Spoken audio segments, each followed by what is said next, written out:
tel est pris, qui croyait prendre. Voici une illustration de ce proverbe dans le domaine de la vente.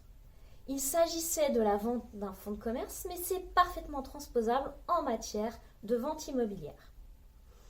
Dans cet arrêt de la Cour de cassation du 6 janvier 2021, les faits étaient les suivants. Une société A avait vendu à une société B un fonds de commerce de restaurant le 17 mars 2010 au prix de 45 000 euros. La société A, étant également propriétaire des murs, avait consenti un bail commercial à la société B. La société B fait l'objet d'une liquidation amiable le 16 avril 2010, c'est-à-dire le mois suivant. La société B, estimant avoir été victime d'une réticence dolosive de la part de la société A, la signe en annulation de la vente et par suite du bail commercial. La société B reproche en effet à la société A d'avoir tué le fait qu'une résolution d'Assemblée générale du 11 mai 1989 avait autorisé l'activité de consommation de plats cuisinés sur place, mais interdisait l'accueil de clientèle après 20 heures. La société A rétorquait qu'il ne lui appartenait pas d'informer la société B sur les conditions d'exploitation du fonds de commerce.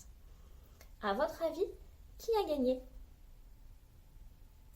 C'est l'acheteuse qui a gagné, la société B. La Cour de cassation approuve en effet la Cour d'appel d'avoir retenu 4 éléments. Premier élément, le règlement de copropriété prévoyait que sont exclus les commerces de nature à gêner les autres copropriétaires par le bruit ou par les odeurs, et que les baux consentis doivent contenir une clause par laquelle les locataires entendent se soumettre à cette obligation.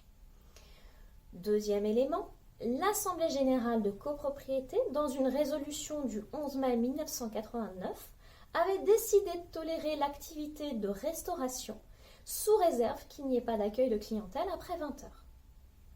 Troisième élément, le procès-verbal d'Assemblée générale de copropriété du 26 janvier 2000 rappelait cette interdiction d'accueillir de la clientèle après 20 heures et indiquait qu'il n'y avait pas possibilité de faire de la fabrication de plats sur place.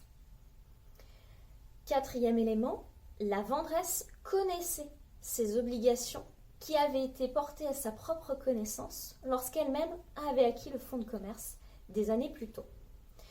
L'obligation légale de loyauté contractuelle imposait donc de porter à la connaissance de l'acquéreur ses limitations d'exploitation.